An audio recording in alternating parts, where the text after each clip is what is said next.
Hello everyone, আজি আমি আৰু এটা নতুন আল্টিমেট মেথ শৰ্টকাট সিৰিজৰ আৰু এটা নতুন এমসিকিউ সিৰিজ আৰম্ভ মানে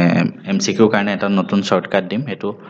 আজি আমি ত্ৰিকোণমিতি পাঠটোৰ এটা শৰ্টকাট শিকিম ঠিক আছে এনেকুৱা ধৰণৰ প্ৰশ্ন আহিলে তোমালোকে কেনেকৈ সলভ কৰিবা হেতু ফাৰ্স্ট প্ৰশ্নটো এবাৰ ভালদৰে পঢ়া দিয়া আছে 16 cot x = 12 sin x - cos x sin x + cos x কেনেকৈ উলিয়াম তোমালোকে এবাৰ শৰ্টকাটটো নোহোৱাকে নিজে ভিডিওটো পজ কৰি এবাৰ চাচোন তোমালোকে কেনেকৈ উলিয়ালা হয় এটো প্ৰশ্ন আহা হলে কেনেকৈ উলিয়ালা হয় তোমালোকে নিজে এবাৰ কৰিছো তাৰ পিছত মই তোমালোকক শিকাই আছো কেনেকৈ উলিয়াবা যদি শৰ্টকাটটো নহল হয় আমি কি কৰিলো হয় জানানে এই বস্তুটো আমি কটত নিলো হয় কট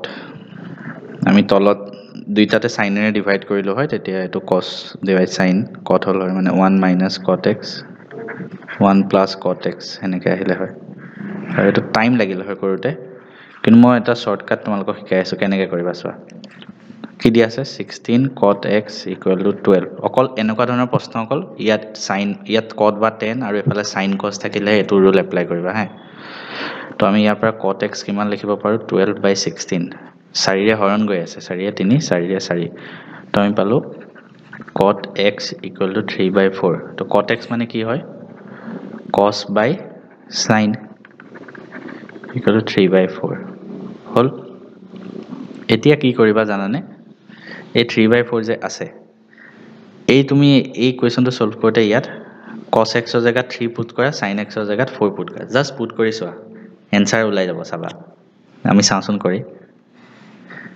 sin x - cot x আছে cos x আছে ওপৰত সো sin ৰ জায়গাত আমি 4 পুট কৰিম cos ৰ জায়গাত 3 তলত sin x + cos x sin x ৰ জায়গাত 4 তলত 3 মানে হ'ব 1/7 এনসাৰ 1/7 হ'ব তুমি চোৱা নিজে কৰি এনেকৈ ওলাব সেম টাইপৰ আৰু এটা দিছো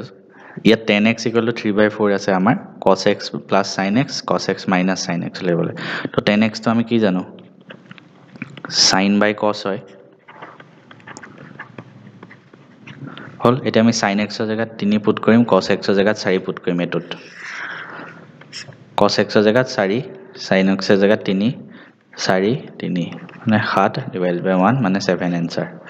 তেনেকৈ একদম জলদি জলদি কৰিব পাৰা হেনেকৈ শৰ্টকাট তো কেনেকুৱা লাগিল ভাল লাগিছে যদি এবাৰ কমেন্ট এটা কৰি দিবা যদি নতুন কিবা এটা বস্তু শিকিলা তেতিয়া মই আৰু ভাল লাগিব আৰু এনেকুৱা শৰ্টকাট আনিব পাৰিম সোনকালে